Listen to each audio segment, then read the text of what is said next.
আপুনি জানেনে, অসম নামটো সময়ে সময়ে পৰিৱৰ্তিত হৈছে। প্ৰাগজ্যোতিষ, কামৰূপ, কমতা, অসম আৰু শেষত আছাম। এই প্ৰতিটো নামৰ গভীৰ ইতিহাস আছে। কিন্তু কিয় এই পৰিৱৰ্তন ঘটিল, জানো আহক।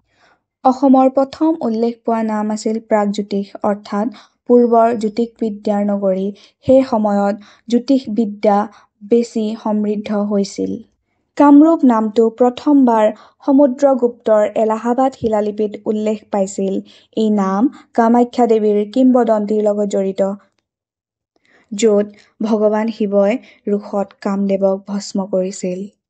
সময়ৰ লগে লগে কামৰূপৰ শক্তি বিস্তৃত হ'ল আৰু কমতা ৰাজ্য গঢ় লৈ উঠিল। কমতা ৰাজবংশই পশ্চিম অসম আৰু উত্তৰ বংগত নিজৰ শক্তি প্ৰতিষ্ঠা কৰিলে।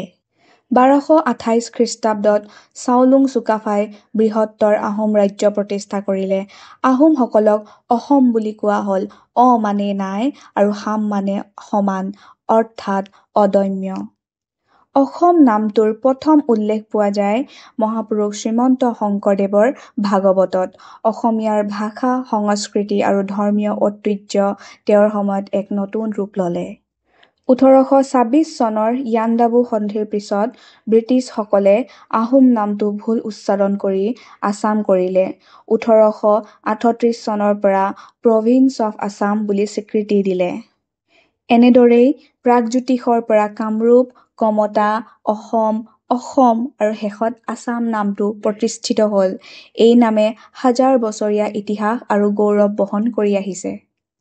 সঁচাই অসমৰ ইতিহাস বিস্ময়কৰ নহয়নে? কমেণ্ট কৰক, শ্বেয়াৰ কৰক আৰু অসমৰ গৌৰৱময় অতীতৰ প্ৰচাৰ কৰক। ধন্যবাদ।